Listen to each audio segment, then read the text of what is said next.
yeah, there's always the argument if the players don't go too well, the recruiters blame the development coaches, and vice versa. The coaches blame the recruiters. Yes. So, and then in 2005, you win the Foss medal, Williams medal. Just before we go on to that, your experience at Port Adelaide, obviously, you sort of said you trained scared almost, to make the mistake.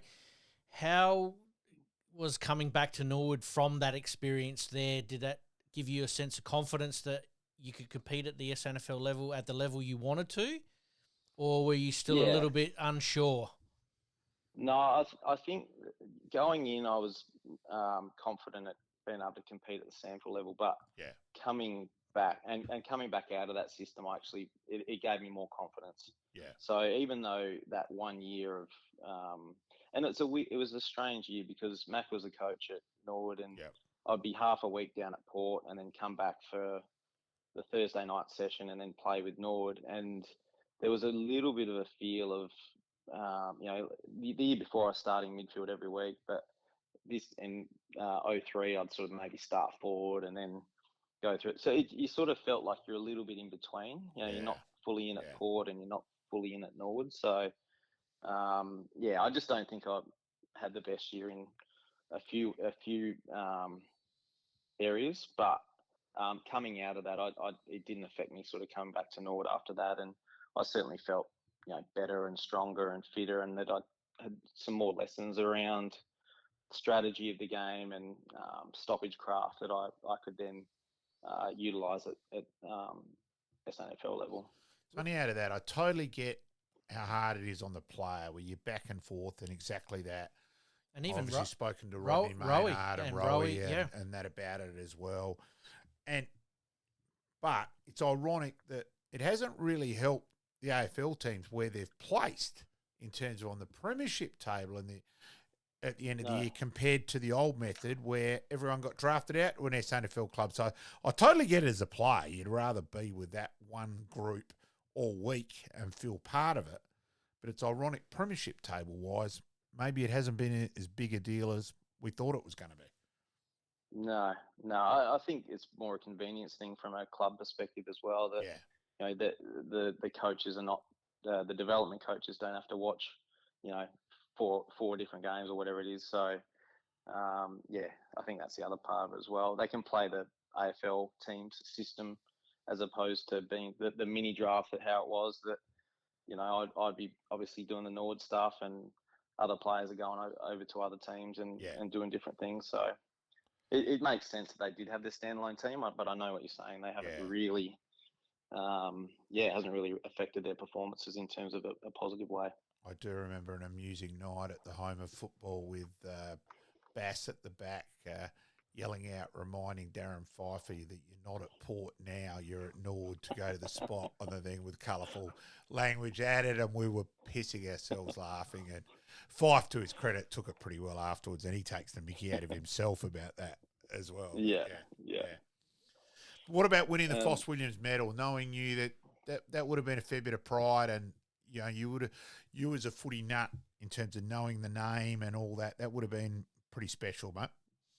Yeah, I think first of all, getting a game for the state team was a big honour for me, because after not making it in the AFL, the next best thing is to try and play the highest level that you possibly can, and that's state footy against Victoria over at Port Melbourne. So that was I remember starting on the bench and came on and kicked a couple of goals and had a fair bit of the footy. So and we had a really good win against the Vics. So that was certainly, looking back, it's in terms of individual accolades, that's certainly one that's sticks out in my mind, and a really enjoyable day out in Melbourne.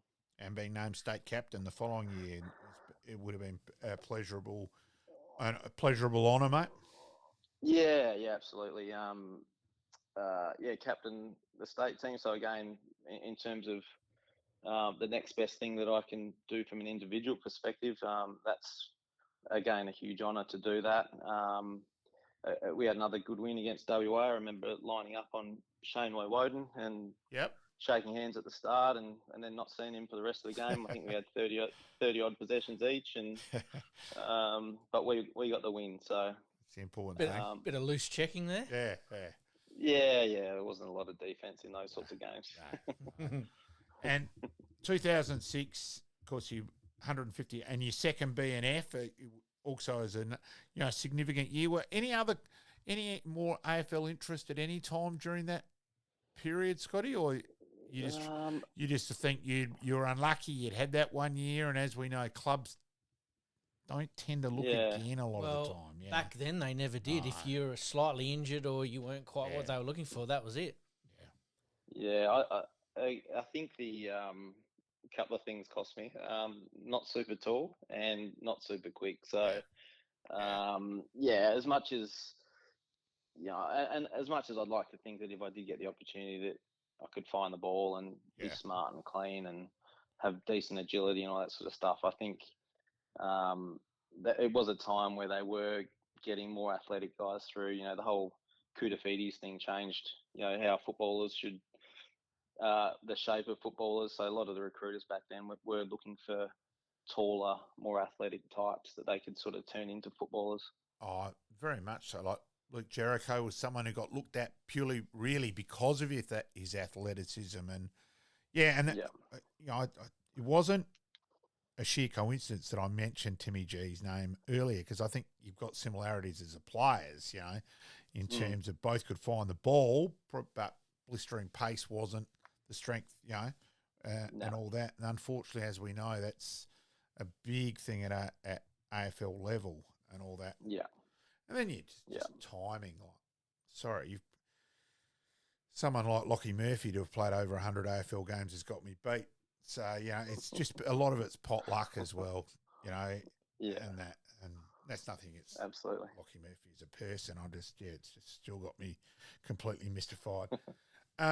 When did you hurt your knee then, Borlace? Because that really stuffed you up. Yeah, and that still hurts me today. 07, I was out at Westies, and again, it's sort of, I think it must have been 26 or 27 at the time, and just thinking that I'm coming into my best footy, and there was just one high ball that I stood under and tried to jump up and take a mark, and then came down and just felt something pop in the knee, and it ended up being a PCL, posterior cruciate ligament. Yep, so, but at the same time, I think it damaged, the surface of the knee a fair bit. So I tried to come back pretty quick, because most injuries I'd had previously that, I came back and got back pretty quick. So I tried to come back, 4 or 5 weeks, when I think it's maybe an 8-week injury. And I don't know, in hindsight, maybe that's done more damage. But I basically, I think from that, I tried to play a couple of games that year, and I was getting it drained on a Friday night from Doc Verrill, go and see him at Stepney, and good man, Chopper.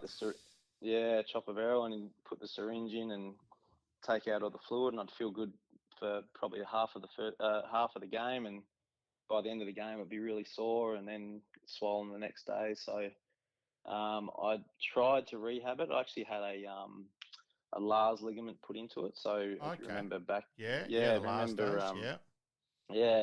I don't think they're around much anymore. Yeah, it's funny. It was a fad for a while there, wasn't it? Yeah, and it just sort of just died away. Thing. Yeah.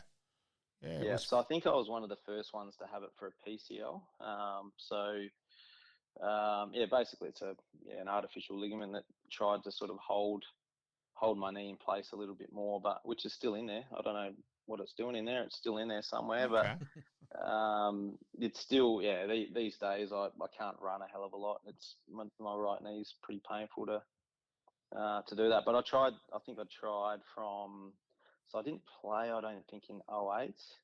No, then you tried it. You tried, your last game was round 21 in 2009. Yeah. It was against North Adelaide? That was the only senior game for the year. So, So I just tried, and then realised after that one I was done. And I remember even being in that game thinking I can't do it anymore. My body won't do what my mind wants to do. Yep. Wants to do. So, had you been training a lot up until that point? Not a lot in terms of volume of running, because it would just swell up too much. Yep. But in terms of rehab and trying to get it strong and all that sort of stuff, I was doing a lot of that. Yeah. But yeah, nothing was really working. I think as I mentioned before, the surfaces of the knee were just too far gone that, nothing I did was going to help it. I tried, a few different things. Like, if you remember, Andrew McLeod sort of got he got a few years out of an artificial fluid, or Synvis they called it, where you put it in the joint of the knee. I tried that, but it didn't really work for me. So, but yeah, at the end of that, I was thinking about trying again for 210, but Bass mentioned that there's a forward line coaching role there if I wanted it. So I wouldn't be, because part of it was all my mates were still playing. There's a couple of guys I didn't mention before, Zorzy and Kieran McGuinness, and two legends. That's two more who's been on the show. Sam Rowe, and all those guys were still there, and I was just still keen to try and play. But in hindsight, I guess the opportunity to get into coaching it would have been 27 or 28, or maybe just after that, but much younger than I potentially would have if I kept playing. It's probably part of the reason why I got the opportunity at Brisbane to be involved in a premiership not long ago. So as much as I'm disappointed that the playing ended, I think if you look at things in a positive light, that things happen for a reason. That's potentially how I ended up doing what we did a few weeks ago. Was that something that you'd considered before Bass had spoken to you? And how did that conversation come about? Was it, look, you're trying your best to get back, but it's not quite working, and knowing Bass, it would have been pretty upfront. And just, hey, this is where you're at. Well, this is what I suggest. This is why I'm asking. Is to your best of benefits, and that's Bass. But it's like you guys were there. Yeah, exactly. But was it on your radar though? When I'm also a teacher. We didn't mention that before, but I was teaching as well. So teaching is, in a lot of ways, is coaching. So early days when I was playing, I didn't think I was going to go down the coaching path, but towards the end, in when I was injured in 2007 and got to sit in the coach's box and do those sorts of things, that did, I guess, ignite that passion to coach. Yep. And Bass's conversation was, I know exactly what he was thinking. He was basically saying you shouldn't try and play again. It's no good. But we've got an opportunity here for you to stay involved with the club and step into coaching, and obviously it was a great opportunity. And Bass, as we know, I learned a lot from Bass. So again, you talked about lessons from playing, but also what I learned from different coaches I had along the way as well. And Bass was really important in that, and a lot of the things that he taught our boys at Nord, I took up to Brisbane with the academy. So. And the so nearly under Bass in 2010, the bloody goalpost and and that. I may have Weather's kids may have got up the next morning and said that effing goalpost, and Marnie replied straight away to Tim, bloody Malcolm. Yeah. So, yes. Nah. And then so then obviously so 212 I went basically, Joel Patfull, obviously. He was up in Brisbane and mentioned that there was an academy role going and I should apply for it. And so I did in 211. I applied for it and was down to the last 6. So I had a phone interview and missed out. And then the guy that did it in 211 only did it for a year and then moved back to WA. And then they contacted all the people that were in the mix the year before, and I got a phone interview again, and again they said I'd missed out. They interviewed 3 others and they couldn't decide on the right candidate, so they interviewed 3 more, and I was one of the next 3. And fortunately got the opportunity to be the head coach of the Lions Academy. So, which is a bit of a shock, because being in Adelaide for so long, and I was actually really happy doing what I was doing, teaching and coaching at Norwood. What school were you at then, Scotty? What school were you teaching at then? I was at Blackfriars. That's right. Yes. Yeah. With Leo Panzarino and that. Yep. Yes. Yeah. So, but yeah, again, in reflection, the opportunity to get involved and be full time in an AFL club, it was a full time role at the academy. I remember going up though first of all for the interview and being in the taxi and going to the interview and thinking, where the hell are all the AFL grounds? Like, this is a different world. It was so rugby league and so basketball and everything else but AFL. But then I watched, when I got announced as the coach, I went and watched the training session, which was taken by a few of the assistant coaches, and I was thinking, geez, our Norwood under-18s would smash these guys, absolutely smash them. So it was a little bit interesting early days, obviously being in rugby league territory, and but I guess the function of the academy was to try and provide a pathway for Queenslanders in AFL, and then sure enough, guys like Harris Andrews came through, and Eric Hipwood and Ben Keys and Corey Wagner, who's at Freo now. So yeah, it started to actually be a bit of a pathway, and once players saw that guys like Harris and that were getting drafted, and then more and more were actually being drawn to AFL, and so it became a really good pathway for players to get into the AFL, but also from what the AFL was trying to do, and that is grow the game in Queensland. It certainly achieved that. Yeah. Well, I was going to say, who were some of the coaches that you had back then? Was Vossi back involved at Brizzy then, and then Mark Harvey? Yep. So Vossi was the senior coach at the time when I first started, and Harves was only a caretaker coach, I think, at the end when Vossi got moved on. So I coached the academy for 4 years, and then I think Lepper got appointed in maybe 14 or 15, and then 2014, I reckon. Was it 14? Yep, and 14. then in 2016, I guess on the back of, we had a few of those boys drafted, Harris and Eric and Keezy, that I got an opportunity to move into the AFL program as a development coach. Yep. And then, so I had that year, I was the line coach in the VFL, in the NEFL it was at the time, with the defenders. And basically going from having 250 kids in the academy to basically having to look after about 8.